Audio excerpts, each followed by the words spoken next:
He called her his simple, sweet girl, the quiet artist who painted sunsets and dreamed of a small cottage by the sea. Julian Vance, a tech millionaire on the rise, loved the story of how he'd saved her from a life of obscurity. But while Elara Vance was growing their child, Julian was building a new life with another woman, a woman he believed was his ticket to the inner circle. He threw his pregnant wife out into the cold San Francisco night, telling her she was worthless. He had no idea he hadn't just discarded his wife. He had awakened a titan, because his simple girl was no ordinary artist. She was Elara Prescott, the sole heiress to a multi-billion-dollar empire, and she was about to reclaim her name. The morning light in their Pacific Heights apartment was a painter's dream, soft and golden, spilling across the wide plank oak floors. Elara Vance cherished this light. It was the one constant in a life that felt lately like a beautifully rendered painting with a single jarring brush stroke she couldn't quite identify. She stood before her easel, the scent of turpentine and oil paints mingling with the aroma of freshly brewed coffee from the kitchen. On the canvas was a landscape, a hazy, dreamlike vision of the Big Sur coastline. But her mind was elsewhere. Her hand rested instinctively on the gentle curve of her belly, a 5-month swell that was both a promise and a source of a quiet, gnawing anxiety. Julian found her there, already dressed in one of his impeccably tailored Tom Ford suits, a vision of modern success. He was all sharp lines and expensive cologne, a stark contrast to her paint-splattered overalls and the gentle chaos of her art studio. "Still at it, my love," he said, his voice smooth as polished stone. He kissed the top of her head, his eyes glancing at the canvas with a practiced, appreciative smile that didn't quite reach them. "It's beautiful, as always." "Just trying to capture the fog," she murmured, leaning into his touch. "It's tricky. You'll get it. You always do." He glanced at his platinum Patek Philippe watch. "I have to run. Early meeting with the board at Sterling Corp. It's the big one. If this acquisition goes through..." He let the sentence hang in the air, glittering with a future she knew he craved. Julian Vance was a man built of ambition. He'd clawed his way up from a middle-class background to become a millionaire through a savvy tech startup. But a millionaire in San Francisco was, in his own words, just another guy in a Patagonia vest. He wanted more. He wanted a seat at the table with the old money titans, the families whose names were etched onto university buildings and museum wings. He wanted to be a name whispered with reverence, not just another tech bro with a successful exit. Elara had always loved his drive, but lately it felt different. It had become a hungry, insatiable thing that was starting to consume the man she'd fallen in love with. The man who once spent an entire weekend with her in a tiny cabin with no cell service, just a fireplace and a stack of old books. "You'll be brilliant," she said, forcing a smile. "They'll love you. They have to," he said, his jaw tightening for a fraction of a second. He straightened his tie. "Don't wait up for me tonight. There's a networking dinner at the St. Regis afterward. Have to press the flesh, you know," she knew. The dinners, the galas, the weekend retreats. They had become more frequent, stretching late into the night. He always came home smelling of expensive whiskey and a faint floral perfume that wasn't hers. She'd tried to dismiss it. A city of powerful women, handshakes, polite hugs. It could be anything. But the excuse was wearing thin, just like the reassurances in his eyes. That evening, the apartment felt cavernous and silent. Elara made herself a simple dinner and ate it while scrolling through photos from their early years together. There they were younger, laughing on a wind-swept beach, their clothes cheap, their faces alight with a joy that seemed so pure, so untouchable. A lump formed in her throat. Where had that man gone? Her phone buzzed with a notification. It was a tag on Instagram.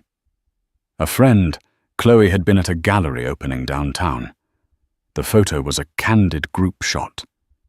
In the background, partially obscured but unmistakable, was Julian. He wasn't at the St. Regis. He was at a trendy art gallery in Soma, his arm draped possessively around the waist of a striking woman with fiery red hair and a dress that looked like spun gold. She was laughing, her head thrown back, her hand resting intimately on his chest. Elara's heart seized. She recognized the woman from the society pages, Sienna Laurent, a notorious socialite and daughter of a minor real estate mogul. She was everything Elara was not: loud, glamorous, and relentlessly public. Elara zoomed in her fingers, trembling. The intimacy was undeniable. The way he looked at her with a raw hunger she hadn't seen directed at herself in years. The caption on the photo read, "Amazing night, celebrating art and new connections." New connections. The euphemism was a slap in the face. She looked around her beautiful apartment at the life she had so carefully built, a life of quiet love and creativity she thought they both wanted. The golden morning light now seemed like a cruel mockery. The single jarring brushstroke on her perfect painting was no longer a mystery. It was a gaping tour right through the center of the canvas. Her phone vibrated again, a text from Julian this time. "Board meeting running super late. This deal is a monster. I'll be home as soon as I can. Love you." The lie was so blatant, so lazy, it was almost more insulting than the truth in the photograph. Elara sank onto the sofa, the phone slipping from her numb fingers. The baby gave a soft kick, a tiny, innocent flutter against the wall of her crushing despair. She had thought her greatest fear was the fog on the canvas being too difficult to capture.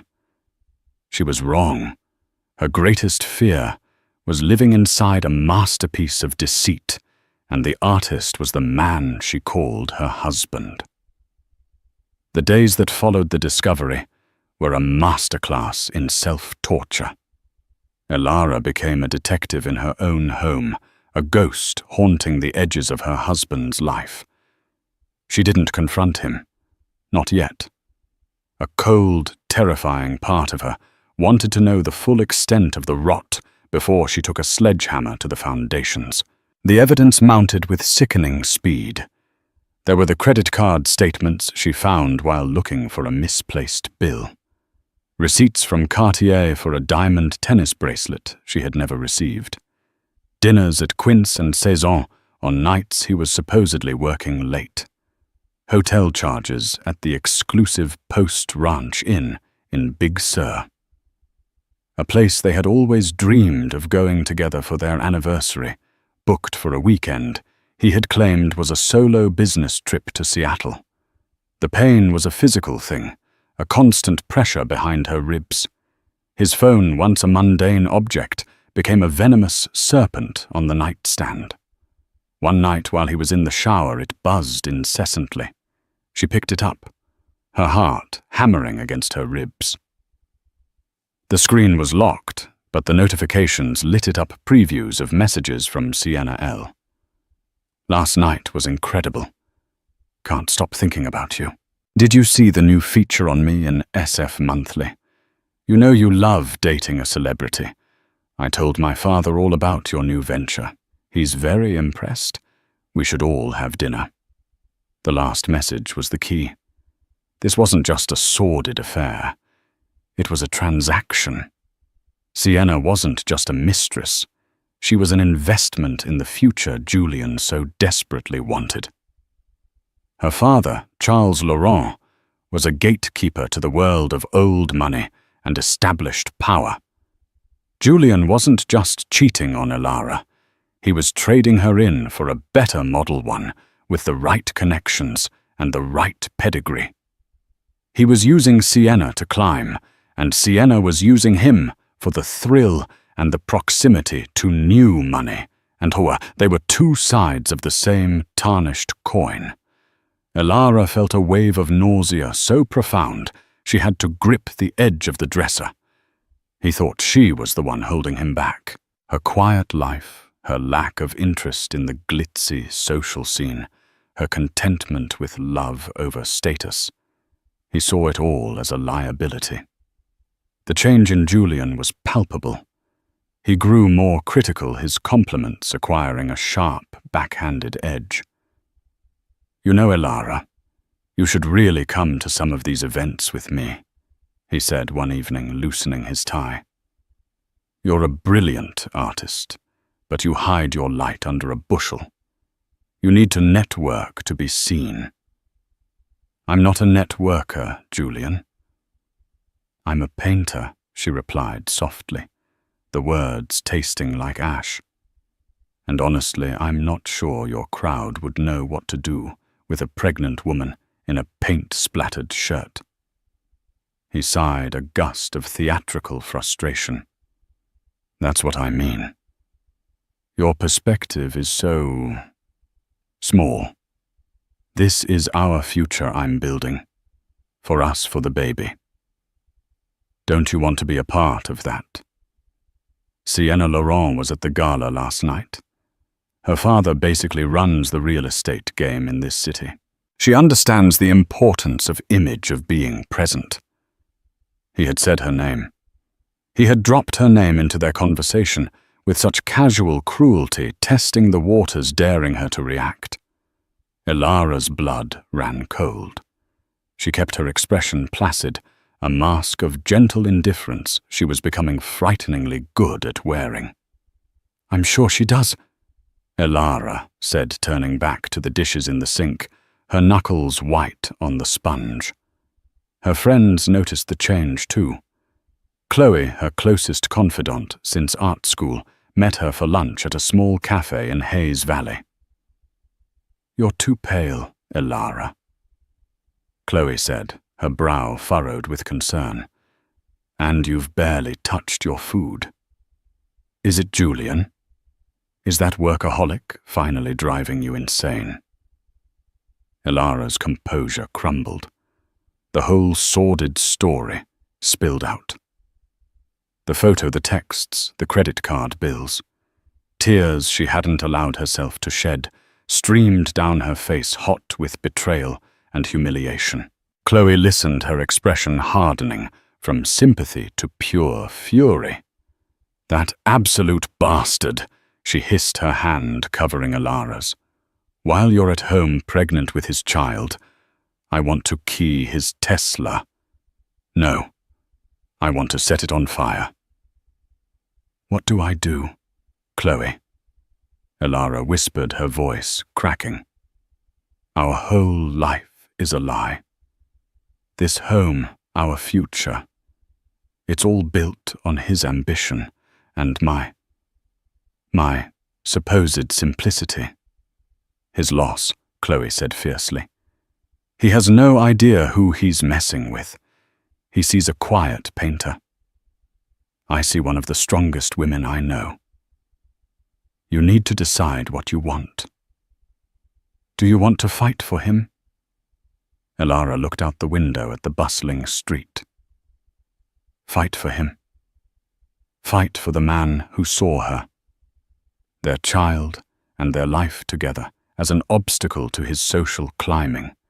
The man who was parading another woman around town while she nurtured the most vulnerable piece of them both." "No," Elara said, a sudden surprising clarity cutting through the fog of her grief. "I don't want to fight for him. I want to fight for me and for my baby." That night, the final piece of the puzzle clicked into place. Julian came home late, smelling strongly of champagne and Sienna's cloying perfume. He was agitated, pacing the living room as he talked on the phone in a hushed, urgent tone. No, of course she doesn't know. She's completely oblivious. Thinks I'm a hero for working so hard. It's for the best, Sienna. A clean break. Once this sterling deal is closed, my position will be solidified. I can't be anchored to a quiet domestic life anymore. It's not the image I need. He was planning to leave her. After the deal was done. He was going to wait until he had secured his next rung on the ladder, and then cut the rope, leaving her to fall.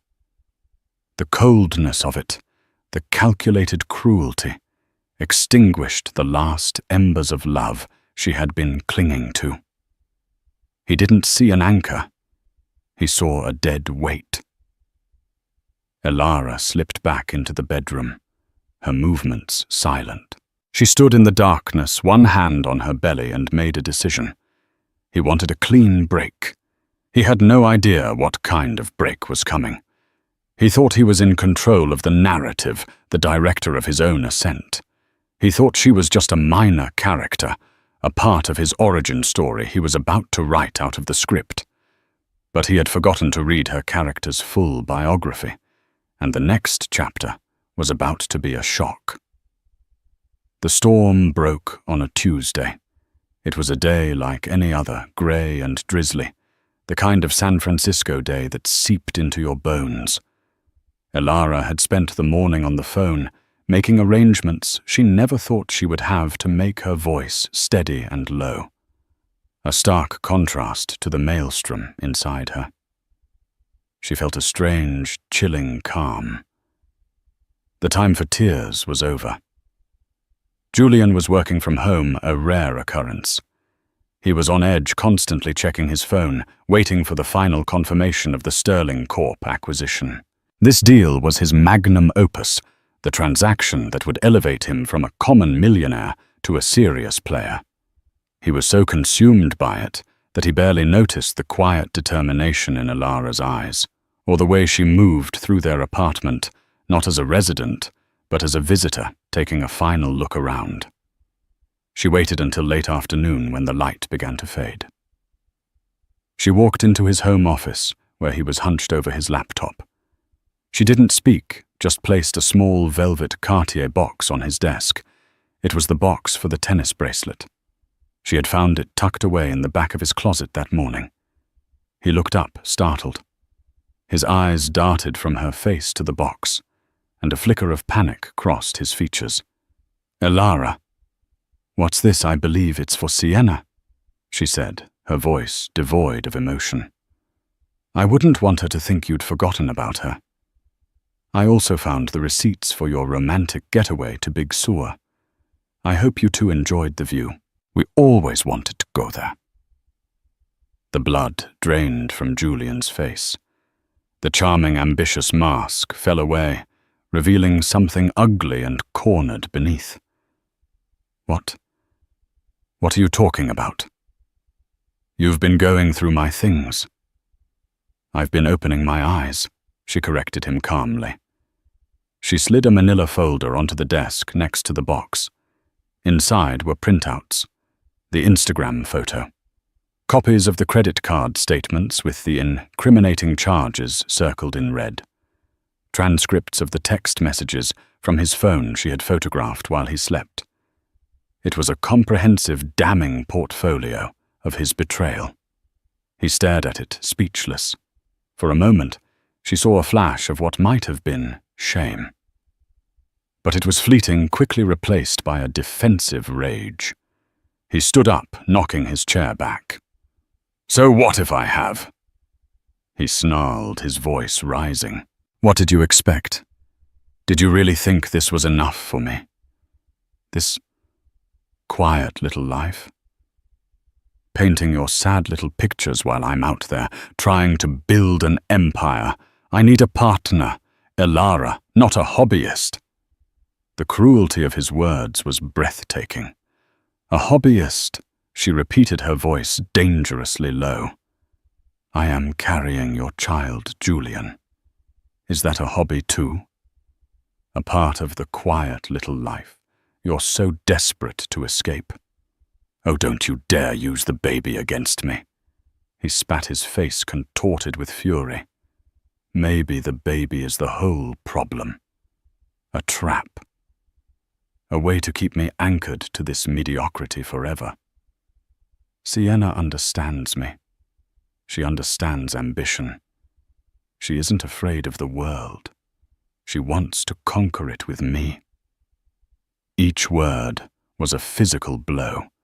He was not just confessing.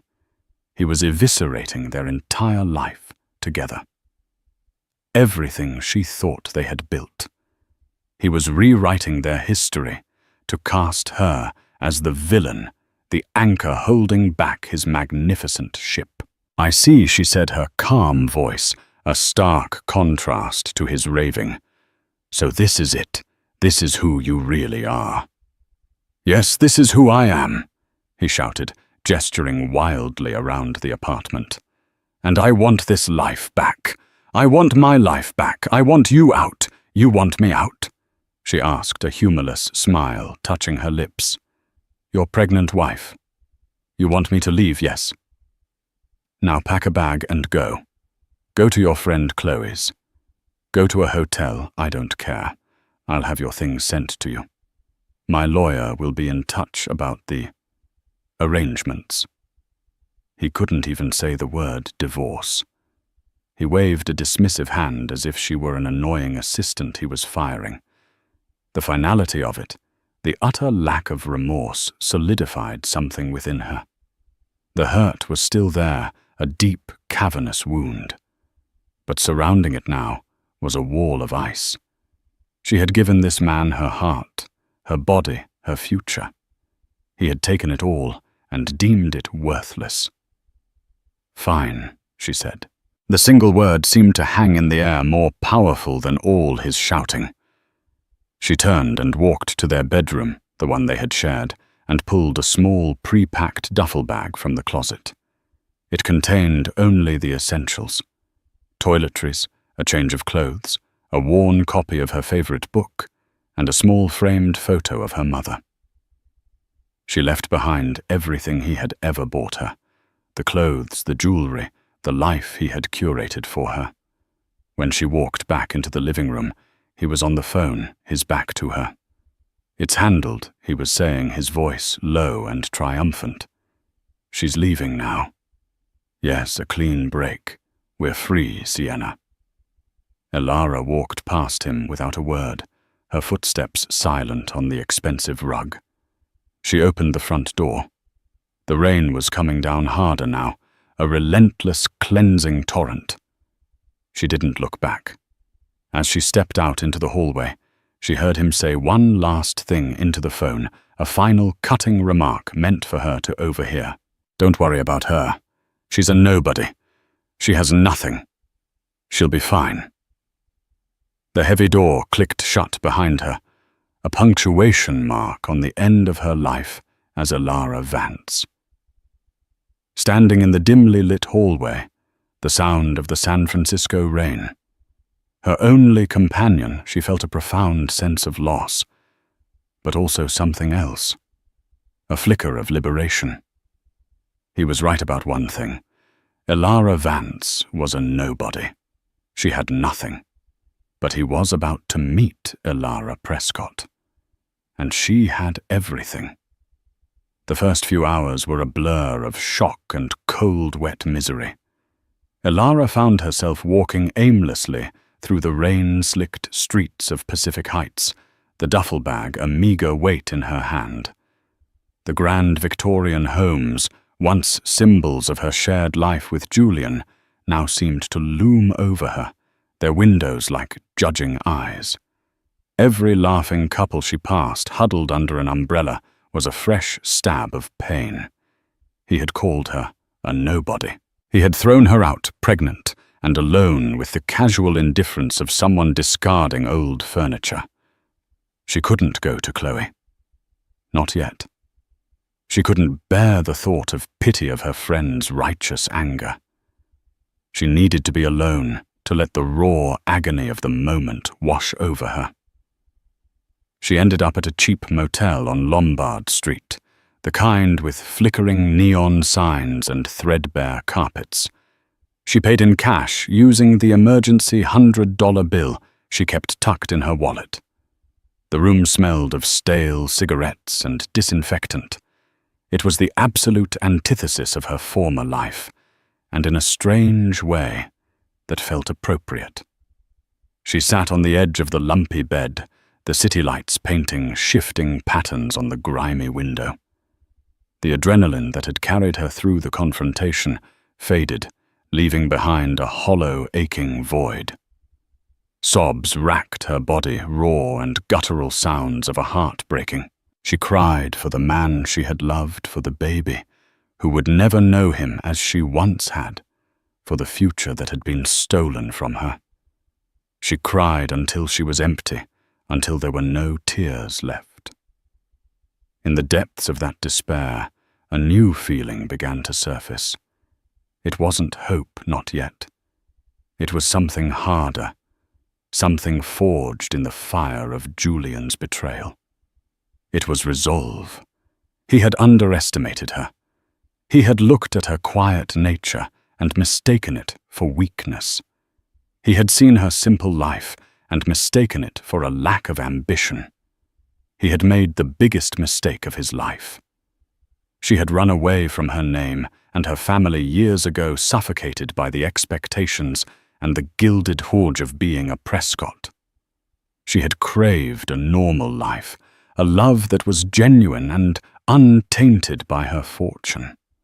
She had wanted to be loved for who she was, not what she was worth. And in her quest for authenticity, she had found the most profound deception of all. The irony was so bitter it almost made her laugh. Her father, Alistair Prescott, was a formidable, ruthless man. He controlled a global logistics empire with an iron fist and had never approved of her bohemian life, and especially not of Julian, whom he had met once and dismissed as a common opportunist. Elara hadn't spoken to him in over a year. Calling him felt like a defeat, a retreat back to the life she had fought so hard to escape. But she wasn't calling him. Her fingers, still trembling slightly, found her phone. She scrolled through her contacts past Chloe, past art gallery owners and old friends to a name she hadn't dialed in 5 years. The contact was simply labeled Kensington. Arthur Kensington was not just the Prescott family's chief legal counsel. He was their fixer, their strategist, a man of unwavering loyalty and terrifying efficiency, who had been by her father's side for 40 years. He had always been kind to Elara, a calm, grandfatherly presence in her tumultuous high society childhood. She pressed the call button. He answered on the first ring. "Elara," he said.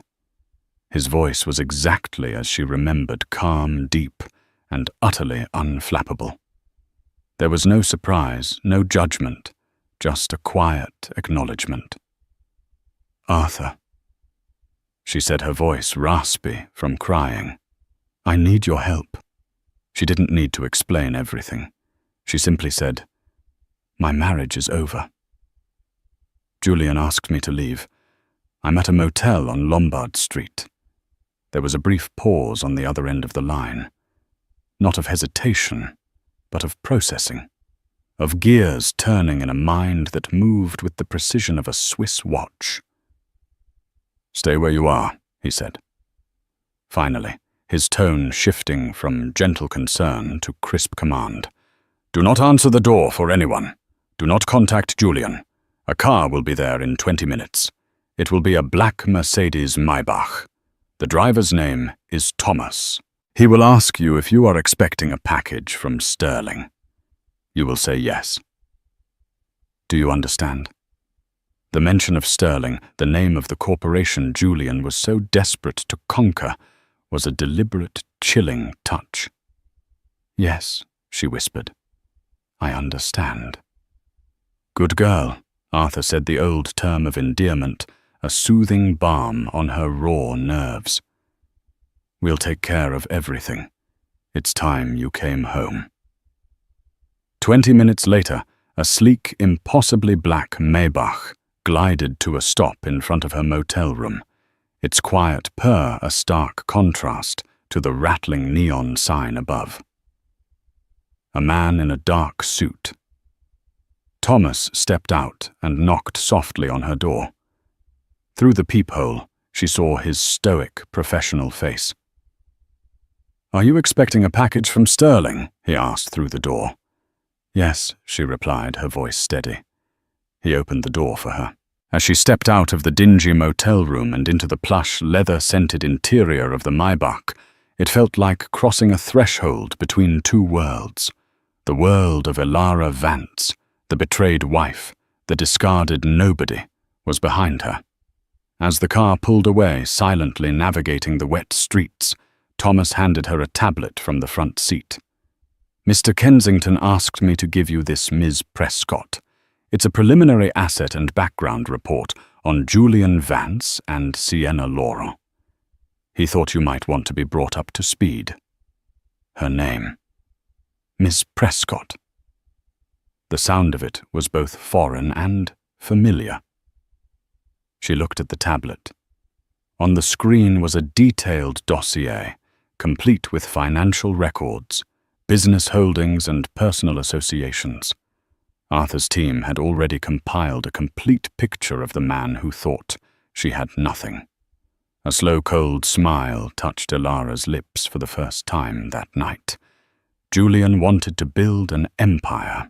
He had no idea he had just declared war on one.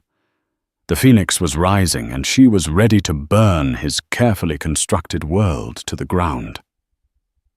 The annual San Francisco Benefactors Gala was the pinnacle of the city's social calendar. It was a glittering affair, held in the grand ballroom of the Fairmont Hotel. A sea of couture gowns bespoke tuxedos and heirloom jewels. To be seen here was to have arrived. And tonight, Julian Vance was not just seen. He was celebrated. The news of his successful acquisition of Sterling Corp had broken that afternoon. It was the talk of the town. He had done it.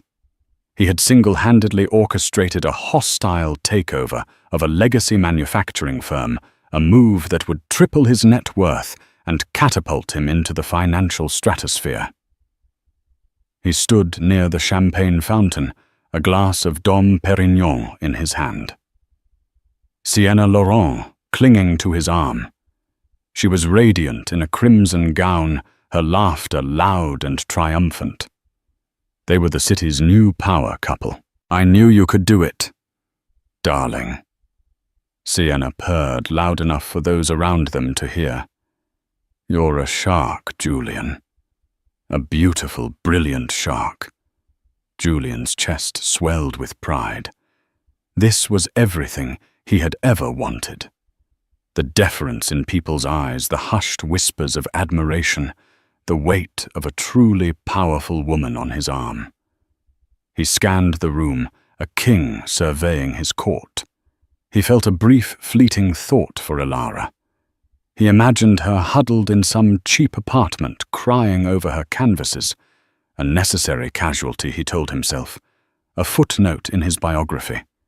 He had sent his lawyer a preliminary divorce offer that morning, a settlement so insultingly low it was designed to make her go away quietly.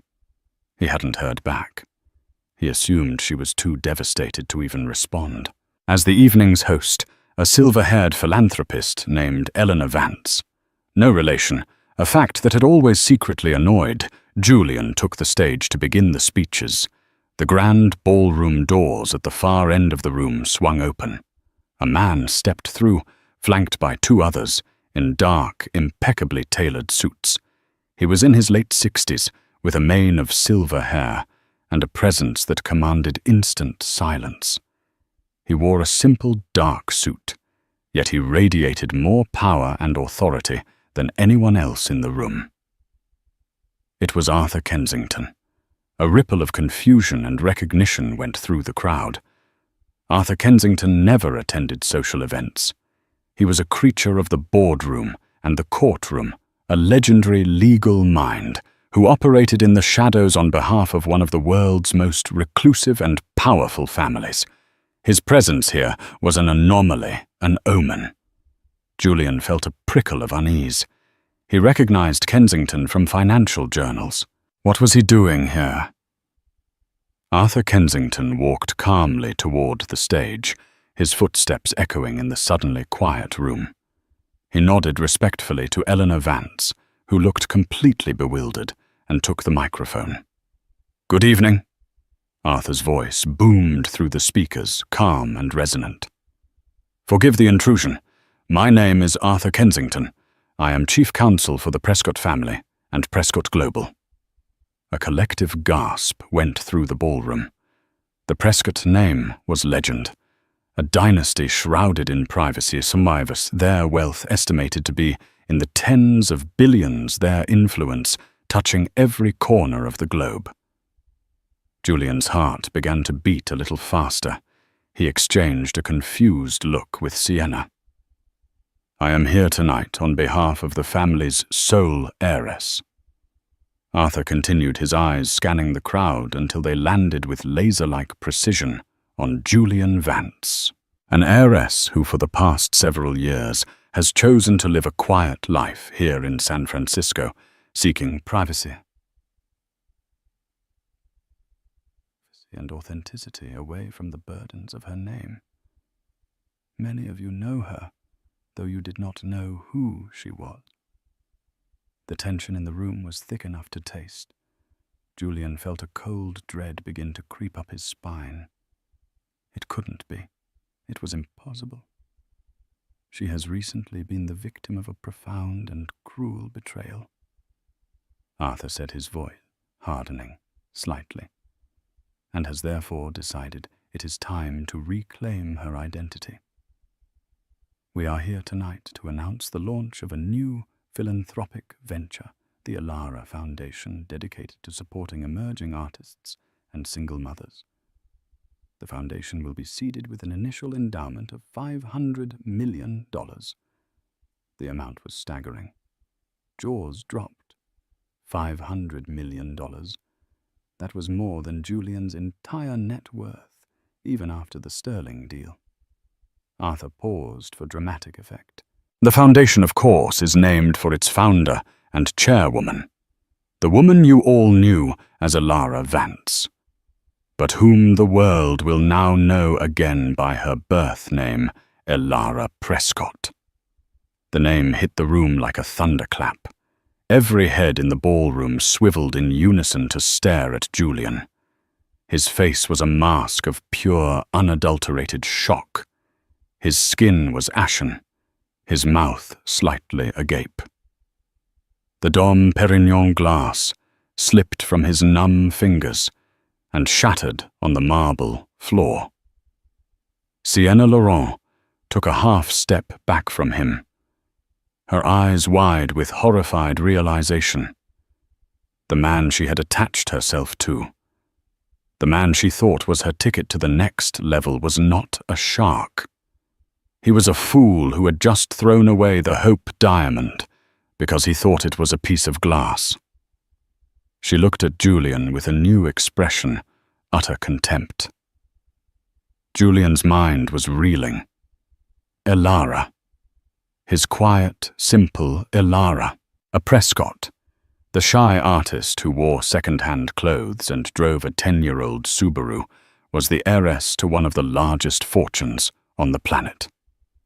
It was a cosmic joke, a nightmare from which he couldn't wake. All his striving, all his desperate climbing, all his machinations to get a seat at the table.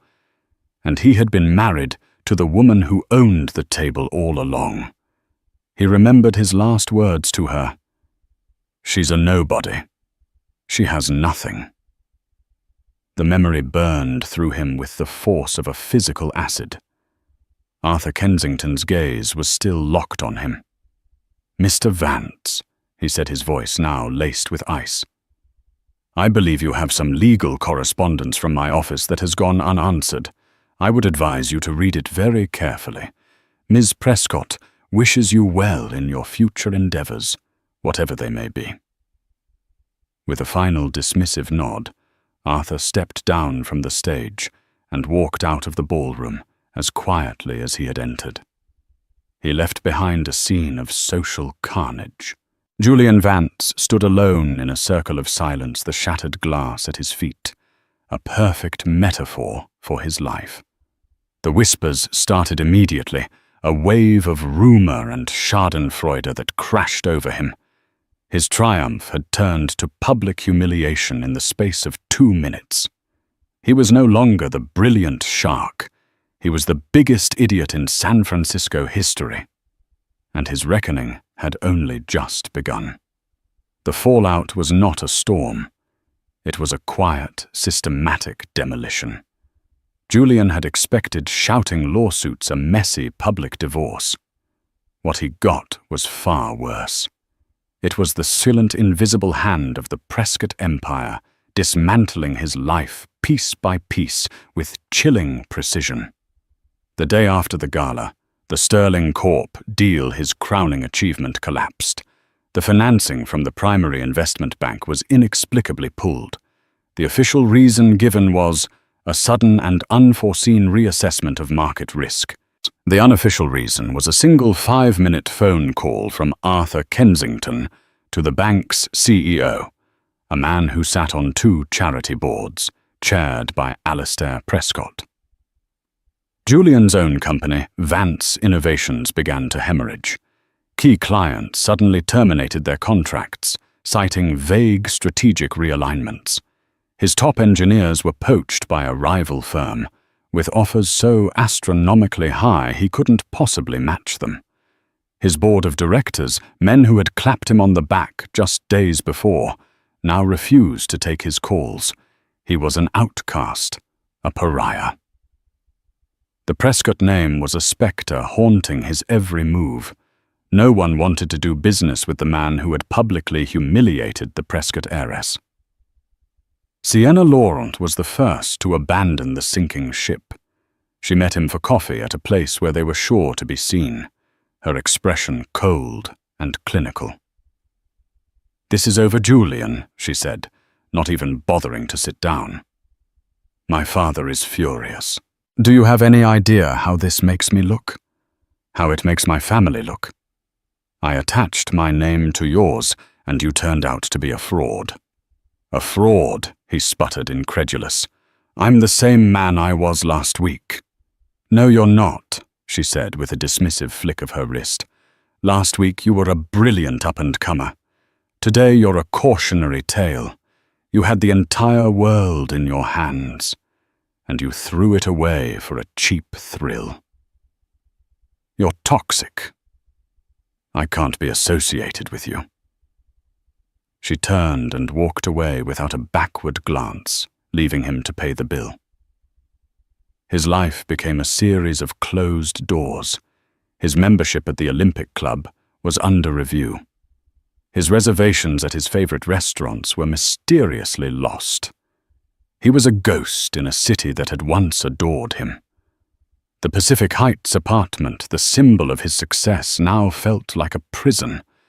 Every object reminded him of Elara, of his monumental, life-altering stupidity. He found one of her unfinished paintings in the studio, a landscape of the sea.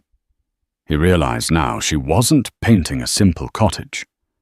She was painting the view from the private Prescott estate in Carmel, a place he would never see. Finally broken and desperate, he managed to get a message to Elara through her new lawyers, begging for a meeting. She agreed. She chose the venue, a minimalist, light-filled conference room, in the offices of her new foundation. When Julian was shown in, he was struck by her transformation. She was no longer the soft, unassuming artist. She wore a tailored Alexander McQueen suit. Her hair was styled impeccably, and her eyes, once full of gentle adoration, were now clear and resolute. The pregnancy was more pronounced, and she carried it with an air of regal strength. She was every bit the Prescott heiress. "Elara," he began, his voice cracking. "I am so sorry. I was a fool. An arrogant, blind fool. I didn't know. "That's the point, Julian," she interrupted, her voice calm and even. "You didn't know. Your love, your respect. It was all conditional on my perceived status. You didn't love Elara, the artist. You would have loved Elara Prescott, the heiress, and I can't forgive that. You didn't just betray our marriage. You betrayed the very idea of unconditional love I was so naive to believe in." "Let me fix it," he pleaded, taking a step forward. "I'll do anything. I love you. I realize that. Now. I love you, and I love our baby." "No," she said, and the word was a final, unyielding wall. "You love what I can give you. Access, power, a name. You threw me out, Julian. You called me a nobody and told me to leave while I was carrying your child. There is no coming back from that. Our child will know its father, but it will be on my terms. You will have no legal or financial claim to the Prescott estate, and you will not use our child as a pawn." She slid a document across the polished table. It was a divorce settlement. It was generous, far more than he deserved. It provided him with enough to start over, to disappear quietly. But it also contained ironclad clauses of non-disclosure and relinquishment of any future claims. It was a golden parachute into obscurity. "Sign it, and this all stops," she said. "The financial pressure, the social isolation. It ends. You'll be free to go and build a new life far away from here. If you fight me, if you try to make this difficult." She let the threat hang in the air, unspoken, but perfectly clear. If he fought her, Arthur Kensington and the full weight of the Prescott Empire would crush him into dust. He looked at the woman before him, this stranger who wore his wife's face. He saw no hint of weakness, no flicker of the old Elara who would have forgiven him. That woman was gone, and he had killed her.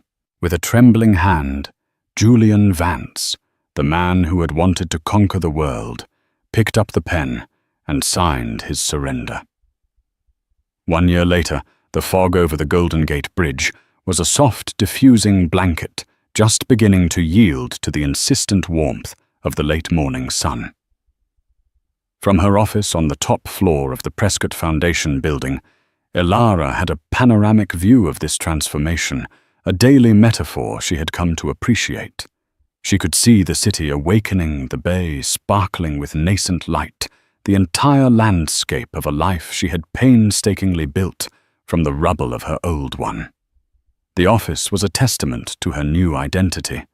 It was not the opulent mahogany-paneled chamber her father would have chosen. Instead, it was an airy minimalist space filled with light, clean lines and, most importantly, art. The walls were a rotating gallery for the vibrant, challenging pieces created by the young, undiscovered artists her foundation now championed. In the corner where the best light fell stood one of her own works in progress on a large easel. It was a powerful and abstract piece, a maelstrom of deep blues, fiery crimsons, and defiant streaks of gold leaf. Her style had been reborn alongside her. The dreamy, gentle landscapes of Elara Vance were gone, replaced by the raw, unapologetic, and complex strength of Elara Prescott. A soft coo, a sound that had become the anchor of her existence, drifted from a beautifully carved bassinet near her desk. A smile bloomed on her face, genuine and unforced. She walked over and looked down at her son Leo. He was 6 months old, a perfect fusion of chubby cheeks, impossibly long eyelashes, and a tuft of dark hair that seemed to have its own rebellious agenda. He blinked up at her, with eyes the color of a summer sky her eyes, and she felt a surge of love so fierce and profound it was almost overwhelming. She gently lifted him from the bassinet, his familiar weight a comfort in her arms. He smelled of milk and innocence. Cradling him close, she walked to the vast window. "Look, my love," she whispered, her voice soft. "Look at our city." This tiny, perfect soul was the reason for everything. During the darkest days after the confrontation with Julian and the shocking public revelation, it was the thought of him, the steady rhythmic beat of his heart inside her, that had been her true north. He was the reason she hadn't crumbled. He was the reason she had fought back, not with vengeance, but with purpose. Being his mother had grounded her in a way she never expected, giving her a sense of clarity that transcended both her art and her immense inheritance. The foundation had become a formidable force for good. The initial $500 million endowment had been just the start. Under her sharp, intuitive leadership, a trait she had clearly inherited from her father, though she wielded it with far more compassion. The Elara Foundation had become a beacon of hope. It had opened 3 state-of-the-art residential centers for single mothers, holistic communities that provided not just safe housing, but on-site childcare accredited job training programs in tech and healthcare, and a team of pro bono lawyers to help them navigate custody and child support battles. Elara was not a distant benefactor. She knew the names of the women, the stories of their children. She had sat with them, listened to their fears, and celebrated their triumphs. Her phone buzzed on the desk, a text from her father, Alistair.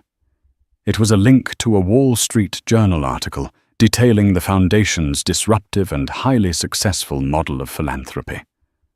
Below the link was a single, uncharacteristically emotional message from him. "Your mother would be proud. I am too." Elara's eyes welled with tears. The thawing of her relationship with Alistair had been one of the most unexpected gifts of the past year. He had seen her command a boardroom, dissect a financial report, and then seamlessly switch to soothing her crying son. For the first time, he saw her not as his wayward daughter, but as his successor, a leader in her own right. He doted on his grandson, the gruff industrialist melting at the sight of Leo's gummy smile. The respect between them was new, hard-won, and precious. Another buzz this time from Chloe. "Heads up. Saw an article on one of those sad little business blogs. Your ex is now selling luxury yachts in Fort Lauderdale. Looks like he found his level. Hope he's a good swimmer." Elara read the text, and a small, wry smile touched her lips. A year ago, news of Julian might have stirred something in her, a flicker of anger, a pang of satisfaction. Now there was only a profound sense of detachment. He was a character from a book she had finished long ago. He was a man defined by surfaces, by the shiny objects he could acquire for others. It was a fitting, pathetic purgatory, for him forever on the decks of other people's dreams. Never the captain of his own. He had no power here in this room in her life. A knock came at her office door. Her assistant's voice came through the intercom. "Ms. Prescott, Arthur Kensington is here for your 10 o'clock. "Send him in, thank you," she replied. Arthur entered, his face, which she had once associated with the stern legalities of her family, now softened by a familiar grandfatherly smile. "Good morning, Elara, and good morning to the chairman of the board," he said, winking as he peered into the bassinet where she had just placed Leo back down. "He's a tough negotiator," Elara laughed. "He's demanding a merger with a nap company." "A wise investment," Arthur chuckled. He handed her a folder. "The board members from the museum are downstairs. They are exceptionally pleased with our proposal to sponsor the new wing for emerging artists. Your name is already being spoken in the same breath as Guggenheim and Whitney." "Let's not get ahead of ourselves, Arthur," she said, though a flush of pride warmed her cheeks. "We're just getting started." As she gathered her notes for the meeting, she paused one last time by the window. She had come to this city seeking a small, anonymous life, a life where her name was a burden she could shed. She had learned through the harshest of lessons that you cannot run from who you are. The only path forward is to encompass every part of yourself, the pain and the privilege, the artist and the heiress.